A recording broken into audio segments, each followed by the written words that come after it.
அகத்த பத்தி கவலையே படக்கூடாதா? அகம், புறம் பத்தி ஆன்மீகத்துல என்ன சொல்லியிருக்கு அப்படின்னு நம்ம நண்பர் ஒருவர் கேட்கிற கேள்விக்கு நம்ம ஐயா என்ன பதில் சொல்றாருன்னு பார்க்கலாமா? இந்த அகத்துல வந்து வந்து வர்றது அப்படியே விட்டுடுங்க அப்படின்னு இல்ல சொல்றீங்க. விடுறதுக்கு வேலையே உங்களுக்கு இல்ல கிடையாது. அத எதுவுமே பண்ணாதீங்க. அதான் அது வந்துட்டு அது பாட்டுக்கு போயிட்டு இருக்கு. உங்களுக்கு அங்க வேலை கிடையாது. விடுற வேலை கூட உங்களுக்கு கிடையாது. நீ விடுற வேலையை கூட எடுக்க வேண்டாம். அது எல்லாமே தோன்றி அதுவா மறைஞ்சிட்டு இருக்கும். அத இப்ப உங்களுக்கு எந்த வேலையுமே இல்ல.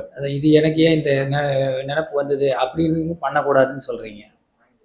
இந்த நெனப்பு எனக்கு இந்த இல்ல இது தாட் வந்து ஏன் அந்த வந்துச்சு? காலத்திலேயே கூட யாரோ ஒருத்தர் சொல்லியிருக்கிறார். அதாவது உங்களுக்கு வந்து ஒரு நல்ல உணர்வுகள் வந்துன்னா, அதற்கு வந்து நீங்க பெருமைப்பட வேண்டிய அவசியம் இல்ல. ஒரு மோசமான வந்ததுனாலும், இது எப்படி எனக்கு வந்ததுன்னு சொல்லி ஆச்சரியப்பட வேண்டியதில்ல. என்ன வேணாலும் வரும். அகத்த பொறுத்தளவுல எப்படி இருந்தாலும் ஓகேங்கிற மாரி எல்லாத்தையும் ஈஸியா எடுத்துக்கிடுங்க. அது எதுலயுமே எதையுமே சரி பண்ணணும், சரி தப்புங்கிறதே கிடையாது. எல்லாமே இயற்கை, நேச்சுரல்ன்ட்டு எடுத்துக்கிடுங்க. அகம், புறம்ங்கிறது மட்டும் பிரிச்சு புரிஞ்சுக்கிட்டா போதும். ஆன்மீகங்கிறதே அகம் தான். அகத்துல எல்லாமே இயற்கை தான், எல்லாமே சரியானது தான். தப்புங்கிறதே கிடையாது. அதனால அது அகம் புறத்துல மட்டும்தான் உங்களுக்கு பாகுபாடெல்லாம் புறத்துல தான். புற செயல்களை என்ன பண்ணலாம், என்ன பண்ணக்கூடாதுங்கிறது எல்லாமே அங்க தான் இருக்கு. இங்க வந்து இங்க ரெட்டையே கிடையாது. ரெட்டை மாரி தோணுனாலும் எல்லாமே ஒண்ணு தான், சிங்கிள் தான். ஹேப்பனிங் தான். எல்லாமே இறை அம்சம் தான். அதனால அகம்னா என்ன, புறம்னா என்னங்கிறத மட்டும் வந்து டிமார்க்கேட் பண்ணிக்கிடுங்க. உங்க உச்சியிலேருந்து உள்ளங்கால் வரைக்கும் என்ன நடந்தாலும் அகம் தான். செயல்ங்கிறது வேற, ஹேப்பனிங்கிறது வேற, டூயிங்கிறது வேற. டூயிங்கிறது வெளியே மட்டும்தான் டூயிங். உள்ள டூயிங்கே இருக்கக்கூடாது. உள்ள ஹேப்பனிங் மட்டும்தான் இருக்கும். இல்ல அந்த அகத்து இப்போ நீங்க சொல்ற அந்த தியானம் அந்த மாதிரிலாம் பண்ணும்போது, அகத்துக்கு வந்துட்டு அது வராம இருக்கிற மாரி தியானம் இருக்கா? இப்ப நீங்க சொல்ற மாரி அப்ப திருப்பி டூயிங் மாரி தான் வருது. ஆமா. அது வந்து என்ன சொன்னா, அதெல்லாம் கூட புறத்துல உள்ளது இன்ஃப்ளூயன்ஸ் பண்ற மாரி இருக்கிறதுனால, இப்ப நீங்க கொஞ்சம் நல்லா இருந்தீங்கன்னா, டென்ஷன் இல்லாம இருந்தீங்கன்னா, சில வேலைகளுக்கு உதவியா இருக்கும். அந்த வேலைகள் செய்றதுக்காக உங்கள கொஞ்சம் நல்லா வச்சுக்கிறதோட கடமை உங்களுக்கு இருக்கு. அதுல வந்து நீங்க சில தியானங்கள பயன்படுத்திக்கலாம், சில டெக்னிக்க பயன்படுத்திக்கலாம். இதெல்லாம் வந்து ஒரு சூழ்நிலையை மெயின்டெயின் பண்ணி, சூழ்நிலையை எதிர்கொள்றதுக்காக அமைக்கப்பட்டது. புறத்தை எதிர்கொள்றதுக்காக அமைக்கப்பட்டது தான். அகத்த வந்து நீங்க என்ன இருந்தாலும் ஓகே தான். ஒரே கான்செப்ட் தான். எல்லாமே இறைவன் செயல்ங்கிற ஒரே கான்செப்ட் தான். இயற்கை, இறைவன் செயல்ங்கிற மாதிரி தான்.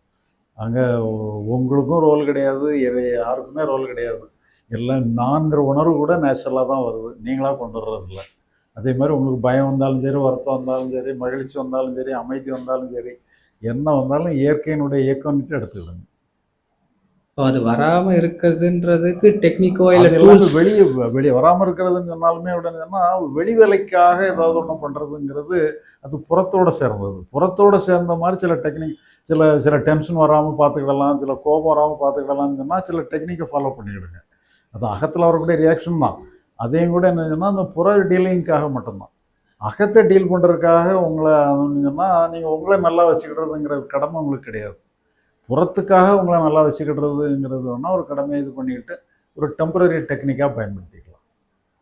அகத்துல வர்றத ஸ்டாப் பண்ணவும் முடியாது. அதுக்கு எந்த ஒரு டெக்னிக்கே அதை நீங்கள் கிடையாது. அண்டர்ஸ்டாண்ட் பண்ணிக்க வேண்டியது. அந்த அகத்தில் வந்து இயற்கைன்ட்டு எடுத்துக்கிடுங்க. அந்த ஒரு முடிவுக்கு வந்துடணும். நீங்கள் அந்த முடிவுக்கு வர வேண்டியது உங்கள் கடமை. ஸோ அப்போ இயற்கையாக தான் பண்ணணும். நம்ம எதுவும் பண்ண முடியாது அவ்வளோதான். நம்ம அப்படி ஒரு முடிவுன்னு எடுத்துக்கிடணும். அது வந்து இயற்கை தான், அப்படி தான் இருக்கும் அப்படின்னு சொல்லி எல்லாத்துக்கும் 100க்கு 100 மார்க் கொடுத்துருங்க. எதுவுமே தப்பு கண்டுபிடிக்காது. எல்லாமே கரெக்டு தாங்கும்போது அது தன்னைத்தானே சரி பண்ணிடும். அது அங்கே இருக்க போகிறதில்ல. நீங்கள் அதை வந்து நீங்கள் ஒரு மோசமான உணர்வு வருதுன்னு சொன்னால் அது அங்கே இருக்காது. நீங்கள் அது தப்புன்னு சொன்னனால தான் மேலும் அங்கே இருக்கும். எல்லாமே கரெக்டு தான்னு சொல்லி எல்லாத்துக்கும் 100க்கு 100 மார்க் கொடுத்துட்டீங்கன்னு சொன்னால் அது எல்லாமே தன்னைத்தானே சரி பண்ணிடும். எல்லாமே மொமெண்ட்ரி தான். அங்கே பெர்மனண்ட்டாக அங்கே ஒன்றும் கிடையாது.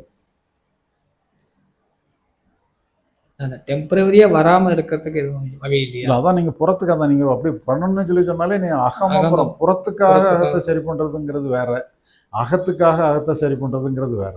அகத்துக்காக அகத்தை நீங்கள் சரி பண்ணவே வேண்டாம். எப்படி வேணாலும் இருந்துட்டு போட்டோம். தொடர்ந்து இது போன்ற ஆன்மீக தேடல் மற்றும் வாழ்வியல் உண்மைகளை தெரிந்து கொள்ள ஐயாஸ் அகவல் சேனலை சப்ஸ்கிரைப் செய்யுங்கள்.